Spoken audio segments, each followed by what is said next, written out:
So that is what we're going to start with today. Why did we do this class? It's not really in the state of Arkansas. So what is our why? That was our question. Why? Why are we here? Why are we doing this? I believe our why for each of the 11 of us that were in this first class of the relaunching of Dare in Arkansas is to make a generational impact on our students. That's our why.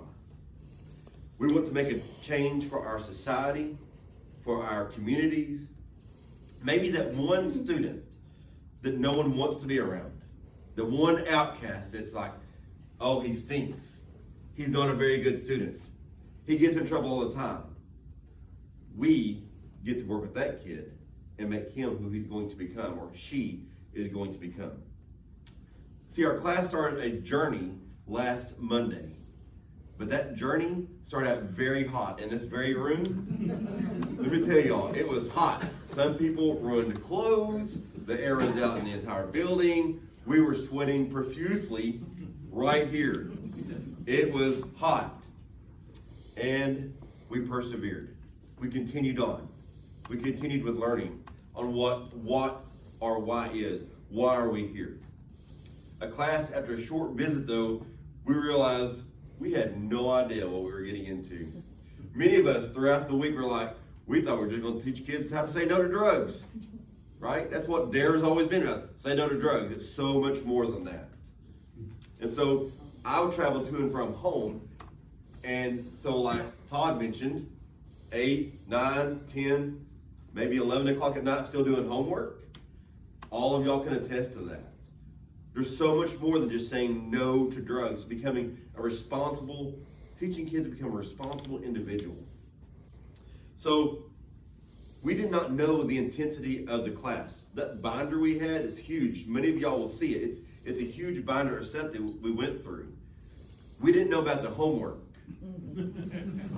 The homework, and did I mention the homework that we all did? It was a ton of homework. The daily challenges last week to battle over Darren the Line.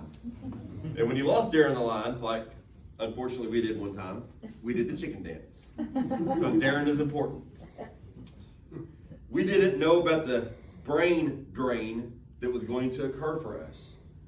We'd all really be experiencing that midweek, that brain drain. We were so tired of the work to get the certificate. And those that are in law enforcement know what I'm talking about. The certificate. We go through trainings all the time. We just sit there, we get talked to, we go home, we get a certificate. This class is not the certificate class. You see, this class is not like any other in law enforcement. This class is almost like instructor development, but on steroids. Man, it is so much more. I've been through instructor development. That was a breeze. This was work. Work was put in every single individual in this room. We started this class though as individual officers from city agencies, from sheriff's departments, from all across this great state, and then one from Louisiana. We started this class with some officers having just over a year of experience in law enforcement. So then there are some like me that are very seasoned. But we all came together and worked together. Some of our people don't work in the schools. They've never taught a class. Some are on night shift. But man, they came together working hard. Some of them never been into a class in a school at all. But man, I have every confidence in every single one of us that we can go into a class and when we're prepared to teach any of those lessons, and especially those 10-week lessons in the elementary, the 5th grade, we can do that. So as you can see, all 11 of us have a wide range of experience. Some are no longer just a patrol officer. Some are no longer an SRO or the school cop. But we are DARE officers now. That's what we have. We have the responsibility to take what we've learned and apply it and teach those kids. Being a DARE officer is so much more than getting into a classroom.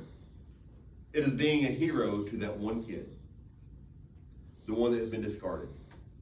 It's helping that one family to become more responsible to their community, to their homes, to one another, to make a life impact, to make a generational impact, not just for the kid, but for the family as well. We as Dare officers now have the opportunity to make that generational impact on people, not just in the schools, but in our community with the community lessons that we have learned as well. This week, though, more importantly than anything we've learned, we've come together as a cohesive unit. Starting out as the red team and the blue team, now we're all one team as Dare officers. We have cried together, we've played together, we celebrated together, we've prayed together. This is an awesome group of people. To the family and supervisors that are here, great group of people. The past 2 weeks have been fulfilling, and they have been fun. Like I said, crying together, learning together. Learning the DDMM, the Dare Decision Making Model, drilled into our head. We were like sponges, and the sponge overfloweth right now, I can guarantee you that. Because when we get those kids in 5th grade or 6th grade and they open up their little booklets, there's a flap in there. Remember, flip the flap. Some of us are going to go swoosh. Some of us will go bang.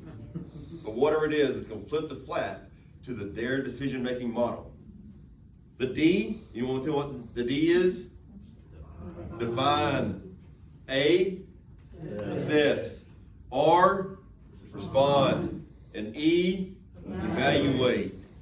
The Dare decision-making model. They didn't say it very enthusiastically, but let me tell you, they know it. Because what day is it? Day! Yes. Over the course of our class, we had a 15-minute presentation, and I'll tell you, I did not do well in that 15-minute presentation. I did not like it. I know I can do better. Then on then on Friday we had a 25-minute presentation. Then we had the big one. Tuesday of this week, a 45-minute presentation. That was a lot of preparing to get ready for that 45-minute. But that curriculum that we learned and we taught, we can take back to our communities and to our schools to help our kids and our parents, again, making the generational impact. I want to leave you with one of my favorite scriptures. You know, that's what preacher guys do, right? That's right. Yes. It's in 1 Timothy. It's where Paul is teaching Timothy, who is the church leader of a group of people that's older than he is, and he's a young guy. He's their preacher. And Paul's telling him, don't worry. And here's what Paul says. And I think this applies to us as Dare officers and some of you as young officers. So listen to what 1 Timothy 4:12 says. It says, let no one despise your youth, but be an example to the believers in word and conduct, in love, in spirit, in faith, and in purity. That's us as Dare officers, because kids are watching us.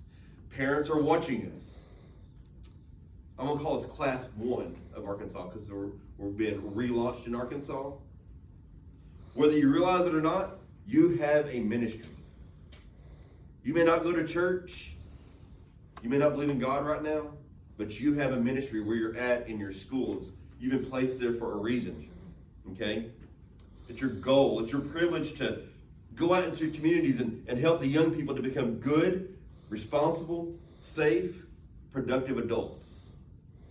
Because in the future, we're going to need them. And the future will be here before we even know it. So just go out and do what you need to do to make an impact on those kids. Always remember the story of Teddy. And for those that don't know, they can share you the story of Teddy. Because Teddy, it just took one person to change his life. And boy, did his future change. That was a very emotional story that was read. So our class would like to thank each of our mentors, all of you, from the front to the back, to grow us into Dare officers over the past 2 weeks. Again, you are my fellow Dare officers. We're going to make generational impacts, even though Raphael is from Connecticut, and we appreciate you coming here. Then we have Mr. Randy from Louisiana. We appreciate you being here. See, what they did for us, and then our mentors in training, and for our mentors that are already mentors, you're making the generational impact as well on DARE, and that is important. And we appreciate that because that's going to carry on, especially in our state, from the north to the south, to the east and to the west, and even into Louisiana. So we want to thank you, and God bless you for your continued mission for DARE. And from all of us to our families, to our supervisors that are here, we thank you for allowing us to be challenged and learn new things this past week. The tons of work that went into things this week. If it was not for the support of our loved ones and our agencies, today would not be thankful, be made possible. So we want to give you a heartfelt thank you very much.